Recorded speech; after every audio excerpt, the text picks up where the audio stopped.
নমস্কার। গল্পের আসরে পায়েলের সাথে আজ আপনারা শুনছেন ৭৫০ চাল। লিখেছেন মানিক বন্দ্যোপাধ্যায়। আঁধার রাত, গাঁয়ের নিঝুম পথ। বেলেমাটির কাঁচা নরম পথে সন্ন্যাসী হেঁটে চলেছিল। পথের এই গুণের কথা সন্ন্যাসীর মনে ছিল না। স্টেশন থেকে ৩ মাইল দূর সালাতি পেরিয়ে আরও ৪ মাইল হেঁটে পলাশমতিতে পৌঁছবার কষ্ট সন্ন্যাসীর কল্পনায় ভয়ানক হয়ে উঠেছিল।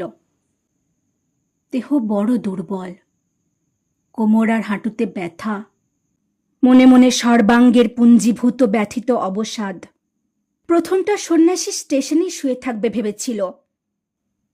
৪ পয়সা নিয়ে এক ভাঁড় চা খেয়ে স্টেশনের শেডটার নিচে চিৎপাত হয়ে রাতটা কাটিয়ে ভোরে বাড়ির দিকে রওনা হবে। কিন্তু সন্ন্যাসী হিসেবি লোক, কল্পনা করতেও ভারী পটু। সে হিসেব করে দেখলে ৭ মাইল পথ তাকে হাঁটতেই হবে, রাতেই হোক বা ভোরেই হোক। এক কাপ চা খেয়ে খিদেকে মেরে ফেললেও মরা খিদে রাত ভোর জীবনের শক্তি শুষে শুষে আরও একটু কাহিল করে ফেলবে তাকে। ঘুম ভাঙতে হয়তো তার বেলা হয়ে যাবে। জিরিয়ে জিরিয়ে বাড়ি পৌঁছতে হয়তো এত দেরি হবে যে সঙ্গে তার ৭৫০ চাল থাকা সত্ত্বেও বাড়ির লোকের মধ্যাহ্ন ভোজনটা ফসকে যাবে। হিসাবের সঙ্গে সঙ্গে সন্ন্যাসী কল্পনা করে, না খেতে পেয়ে কজন তার বাড়িতে ইতিমধ্যে মরে গেছে কে জানে, কজন মরমর হয়ে আছে তাই বা কে জানে। ২-১ হয়তো ঠিক এমন অবস্থায় পৌঁছেছে, তাদের মধ্যে সোনা বৌঠান একজন হতে পারে। তার ৭৫০ চালের দুমুঠো নিয়ে সিদ্ধ করে আজ মাঝরাত্রেও দিতে পারলে সারা জীবন মরণের সীমারেখায় টলমল করার বদলে বেঁচে যাওয়ার দিকেই কোনো মতে টলে পড়তে পারবে, আবার লড়াই করতে পারবে। তারপর কাল পর্যন্ত দেরি করলে হয়তো সর্বনাশ। সঙ্গে কিছু ছোলাও আছে। সন্ন্যাসী তাই কিছু ছোলা চিবিয়ে এক ভাঁড় চা খেয়ে রাত্রি রওনা দিয়েছে। পূর্ণিমার চাঁদকে মোটে ক্ষয় করেছে ৪টি তিথি। এমন জবর জ্যোৎস্নায় নরম পথে হেঁটে মনের মতো কষ্ট পাওয়া অসম্ভব। শালা কি টানে বাড়িটা টানছে তাকে। অনেকেই হয়তো সেখানে ভূত হয়ে গেছে মরে, সোনা বৌঠান শুদ্ধ। প্রথম গাঁ শালাতিতে বরাবর এক পাল কুকুর থাকত। পথিক গাঁ ভেদ করে যেতে গেলেই তাদের সমবেত চিৎকারে ঘুমন্ত রাত চিরকাল জীবন্ত হয়ে উঠেছে। কোনো দিন কাউকে তারা কামড়ায়নি, তারাও করেনি, শুধু হল্লা করেছে প্রাণপণে। তবু ভয় একটু করেছে পথিকের। হাতের লাঠিটা বাগিয়ে ধরেছে শক্ত করে। সন্ন্যাসীর হাতে লাঠি ছিল না। গায়ে ঢুকবার আগে একটা ভাঙা বাড়ির বেড়া থেকে একখণ্ড বাখারি সে সংগ্রহ করে নিয়েছিল। কিন্তু থপ থপ পা ফেলে গাঁয়ের সীমানা সে পার হয়ে গেল, কুকুরের সে প্রচণ্ড কলরব তার কানে এলো না। ২-৪টে খেঁকি কুকুর শুধু নির্জীব ভাঙা আওয়াজে একটু সাড়া জানিয়েই চুপ হয়ে গেল। মানুষ ও কুকুরের একসঙ্গে মরবার ও গাঁ ছেড়ে পালিয়ে যাবার এই অতি ঠান্ডা খবর অনুভব করতে গিয়ে সন্ন্যাসীর জোর ও অনুভূতি ছ্যাঁত ছ্যাঁত করে উঠল। গাঁ পেরিয়ে যাবার পর এখানের দুপাশে শুধু মাঠ আর জলা। সামলে নিতে থমকে দাঁড়িয়ে এলোমেলো নিঃশ্বাস নিতে নিতে সন্ন্যাসী চারিদিকে তাকায়। স্পষ্ট বুঝতে পারে চাঁদের আলোয় উজ্জ্বল এই নির্জন বিস্তৃতির মধ্যে মনটা তার ছোট হয়ে গেল। তারই আতঙ্কে মনটা কুঁচকে গেল, ভাঁজ হয়ে গেল। সালা চোখেও যে ঝাপসা দেখছে। মাথা ঘুরে পড়ে যাবার আগেই সন্ন্যাসী কায়দা করে বসে পড়ে পথে কুনুই ঠেকিয়ে মাথাটা নামিয়ে দিল হাতের তালুতে। কতকাল সে পেট ভরে খায়নি, প্রাণপাত করে শুধু খেটেছে।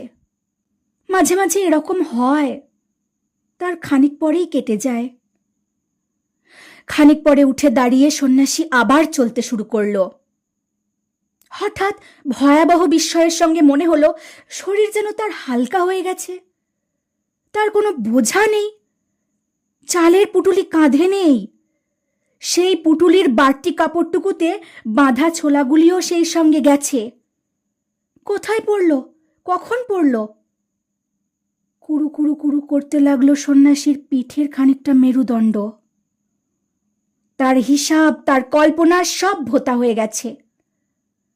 মাথা ঘুরে পড়তে গিয়ে যেখানে বসে পড়েছিল সেইখানেই যে পুঁটুলি দুটির থাকার সম্ভাবনা বেশি, এটুকু খেয়াল করে আশান্বিত হবার ক্ষমতাটুকুও তার নেই।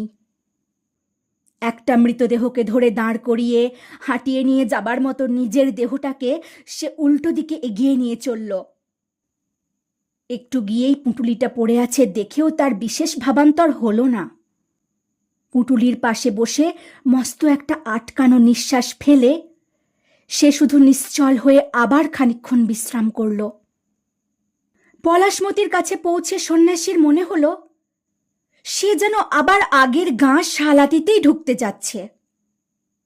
পথের ধারে শালাতির যে প্রথম ভাঙা বাড়ির ভাঙা বেড়া থেকে আত্মরক্ষার জন্য বাখারি সংগ্রহ করেছিল, পলাশমতিতে প্রবেশপথের ধারেও তেমনই একটি ভাঙা বাড়ি আছে। কেবল বেড়ার কিছুই অবশিষ্ট নেই। কানা বাঞ্ছার বাড়ি।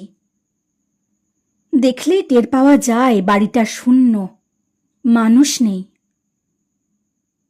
বাঞ্ছা? সাড়া না পেয়ে অনুমানকে প্রত্যয় করে সন্ন্যাসী এগিয়ে গেল। দু একটি দুস্থ কুকুরের ক্ষীণ আওয়াজ কানে আসছে। কোন বাড়িতে মানুষ আছে, কোন বাড়িতে নেই নির্ণয় করতে আর সে সময় নষ্ট করবে না। সোজা বাড়ি চলে যাবে, নিজের বাড়িতে কে বেঁচে আছে, কে মরে গেছে দেখতে। বামুনপাড়ার নতুন পুকুরের পাশ দিয়ে যাবার সময় মনে হলো কে যেন জিজ্ঞাসা করল, কে? সন্ন্যাসী সাড়া দিল না। ঘোষালদের আমবাগান থেকে শুকনো পাতায় চার পেয়ে কোনো কিছুর চলার মচমচ শব্দের সঙ্গে তীব্র একটা পচা গন্ধ ভেসে এলো। পরের পাড়ার 3টি বাড়ি পেরিয়ে তাদের টিনের চালার 3টি ঘরওয়ালা বাড়ি। 8-9 বছর মেরামত হয়নি। তবে যা কিছু থাকবার কথা সবই আছে, ভেঙে পড়েনি এখনো। বেড়া নেই, পাশের ছোট কলা বাগান আর সবজি ক্ষেতের বেড়ার চিহ্ন লোপ পেয়েছে। সামনে লাউ কুমড়ার মাচা দুটি হয়েছে অদৃশ্য। দেখে একটু স্বস্তি বোধ করল সন্ন্যাসী। বেড়া আর মাচা নিশ্চয়ই উনানে পুড়েছে। উনানে আগুন জ্বলেছে তার বাড়িতে, রান্না হয়েছে। হয়তো সবাই বেঁচে আছে বাড়িতে, একজনও মরেনি। কোনো মতে কুড়িয়ে পেতে এক মুঠো দুমুঠো খেয়ে মড়মড় অবস্থায় ছেলে বুড়ো মেয়ে মদ্য সবাই বেঁচে আছে। মানদা? প্রথমবার একটু আস্তেই ডাকল সন্ন্যাসী, তারপর জোরে, মানদা। সাড়া নেই। সুবল কাকা? সাড়া নেই। সুখী পিসি? সাড়া নেই। সন্ন্যাসী একটু দম নিল। সোনাবো ঠান? সাড়া নেই। সোনাবো ঠান, সোনাবো ঠান। গলা চিড়ে গেল, বুক ফেটে গেল, তবুও তো সাড়া নেই। তখন সন্ন্যাসীর চোখ পড়ল দরজার কড়াই আটকানো তালার দিকে। তালাটা একটা কড়াই ঝুলছে, আরেকটি কড়া ভেঙে খসে এসেছে দরজা থেকে। ভিতরের 2টি ঘরের একটিতে দরজার ওপরে শিকলে তালা আঁটা। দরজার পাট থেকে ভেঙে খসে এসে শিকলটা ঝুলছে। অন্য ঘরটির দুয়ার সপাটে খোলা। কোনো ঘরে কেউ নেই। তালা দিয়ে সবাই পালিয়েছে। সবাই?